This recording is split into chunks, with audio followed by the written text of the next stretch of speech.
Hi, John Prendergast, founder of High Impact Academy here, and I want to just devote a little time today to helping you to manage your time to get ahead this year.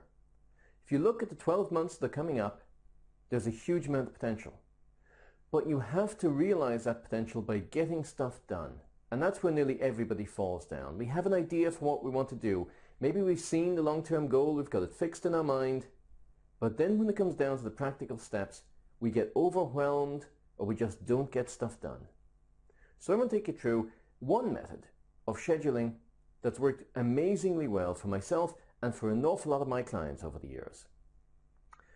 One of the things that holds most people back if they're feeling overwhelmed is an inability to get the work that needs to be done into the space available to do it. And then it bleeds into the rest of life. And if your work isn't essentially fenced in and hemmed in to a time scale that allows you to work, then there's no such thing as time off. Because when you should be off on an evening or on a weekend, you're still thinking, oh God, I've got so much of this stuff to do and there's no time. So the first things I want to say to you is I want you to set your stop time when you work as the most important deadline that day. If you decide that tomorrow evening you're going to work for 90 minutes on a project, I want you to set when you stop. So if you're going to work from 8 to 9:30, you are going to stop at 9:30.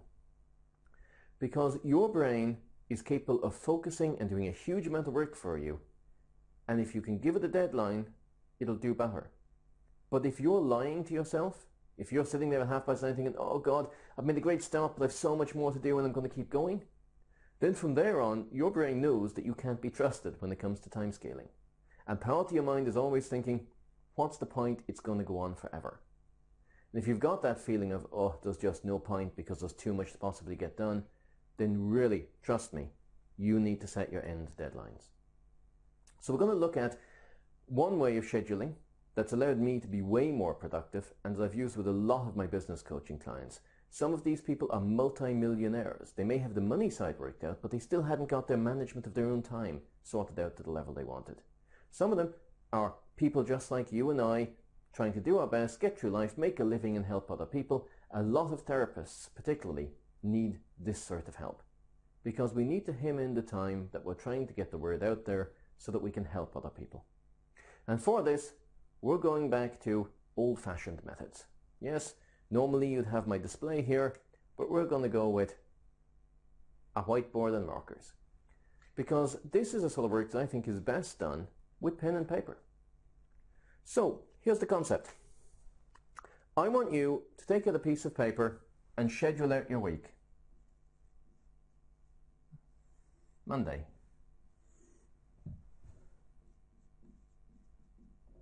Tuesday.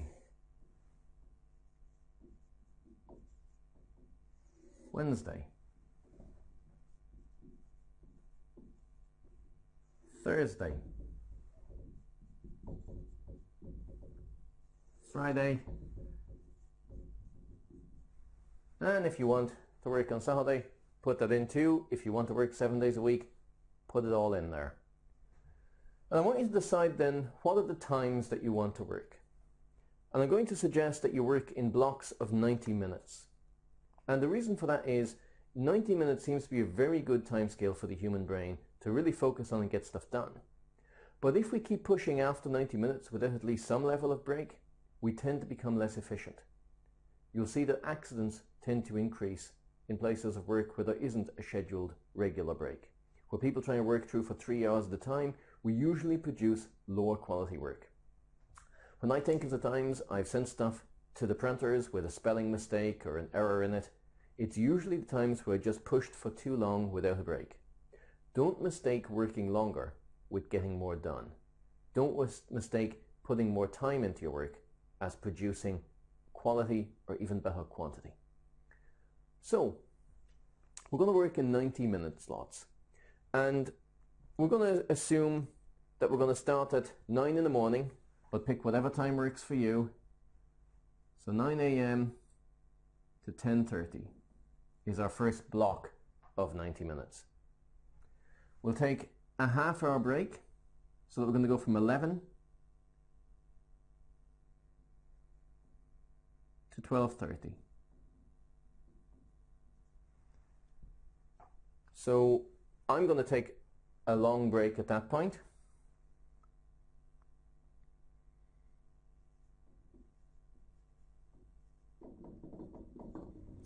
Then we're going to set up the next block again from 4 to 5:30. So essentially this day has 4 blocks of 90 minutes. That's a pretty good working day, and a lot of the time when I'm in the studio and I'm actually producing content and getting course material and projects together to get out there, I will actually work from 11 till 5:30.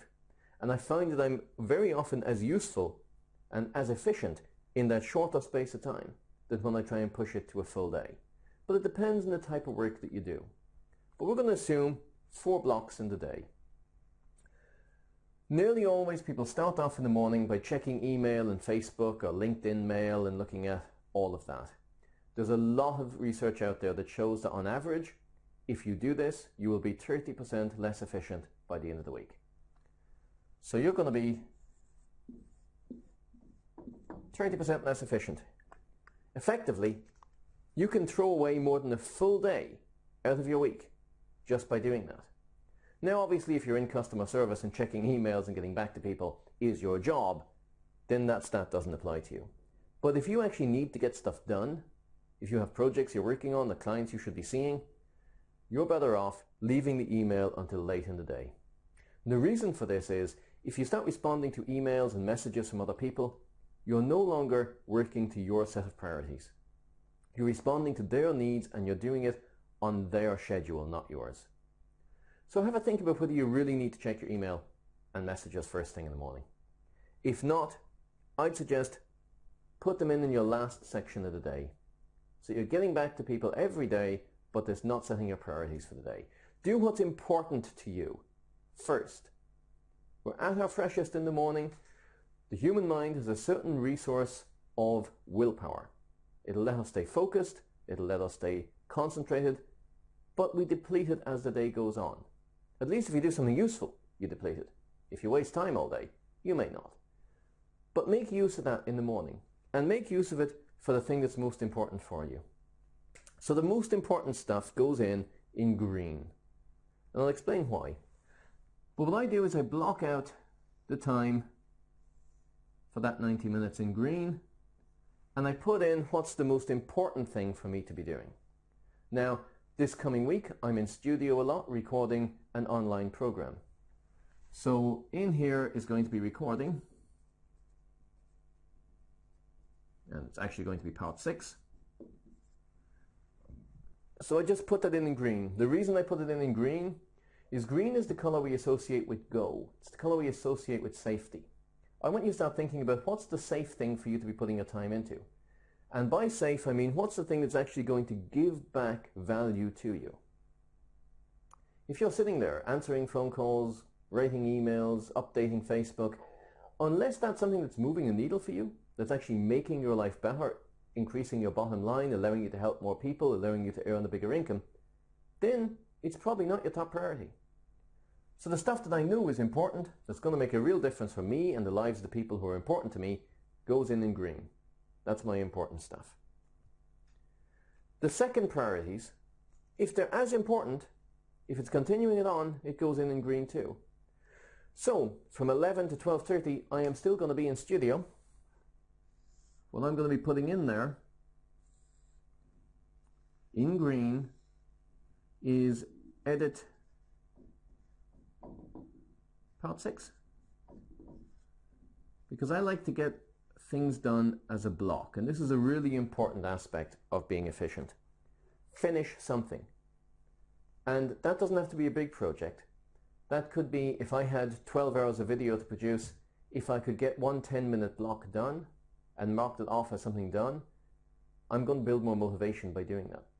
Whereas if I do the raw recording of that 10-minute block and I go on to a different part of the project and I start making files or slides for another element, my brain doesn't feel that I've accomplished anything. So if I do my recording of part 6 and then I do the editing and I finish that up so I have a file that's complete, then I've actually got something done and I feel like I've got something done. And motivation is a feeling. It's the feelings that drive us or stop us. All of this is about helping you to be efficient and to keep the positive feelings where you need them to be, driving you forward. So look at how you can build motivation in what you're doing. If you have a big amorphous task, break it down into small manageable chunks. Put them down on paper and tick each of them off. So at the end of the day, you can look back and see, wow, look, 4 things ticked off today. It will feel much better and it will allow you to get more done. Use your brain the way it's designed, and your brain is designed for achievement. If you let it, it will switch that into distraction and it will put activity in the place of achievement. This is about hemming in what actually needs to be done so you're achieving rather than just working, or more accurately, rather than just spending your time convincing yourself you're working, but probably not getting much done. So if the stuff that needs to be done that isn't quite in the same important level, I would say put it in blue. So for the afternoon session, I'm going to put in blue here, and that's going to be get back to clients.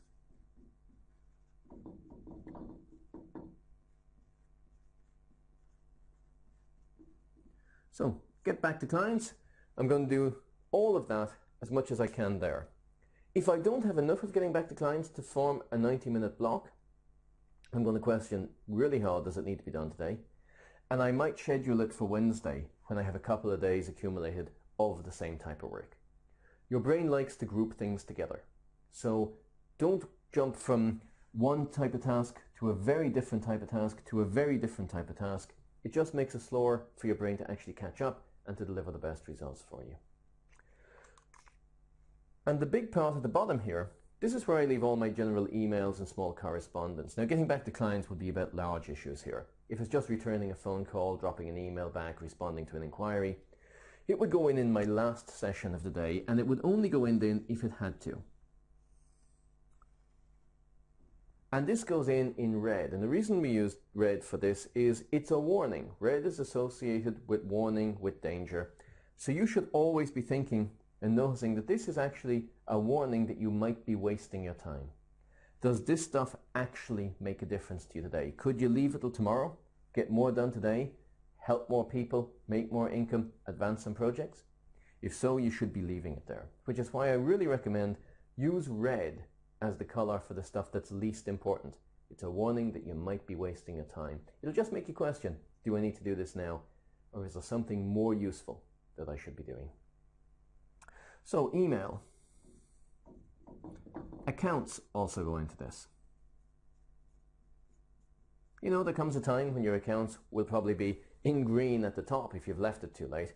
But if it's an ongoing thing that you do a little of, a little bit of that, a little bit of email, a little bit of phoning people back, the small odds and ends, put them together into that 90-minute block, get them done, get them out, and then the next day you are straight back to what's the important thing, what's the real issue that you want to move the needle with, and that goes in green. So that's going to be recording for me. I'll probably hate the sight of the studio by the end of the week, but it's going to be recording part 7, and so on. I want you at the start of your week to block it out and block out the sections in green and only put into those green sections the stuff that's really important to you. If you've been sitting there writing a book for 2 years now, it's either important and it gets blocked into time that's green, or it's not important. Drop it down and look for what's going to make a difference for you now. So I hope you found this useful. Bear in mind that 30% less efficient stat. That's an extra day and a third out of a 5-day week or thereabouts. Just do your email later in the day, and if you have a tendency to spend a lot of time on Facebook, etc., just close that browser while you're actually working on the important stuff if you don't need it open. So, just to recap, stick rigidly to your end time, particularly if you're working in the evenings. You know, if you're holding down a 9-to-5 job and you're trying to get your therapy business up and running in the evenings, block an hour or 90 minutes, stop when you say you're going to stop, tick off what you've gotten done.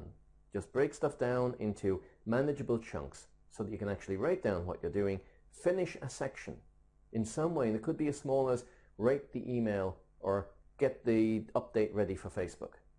But tick it off as a job done.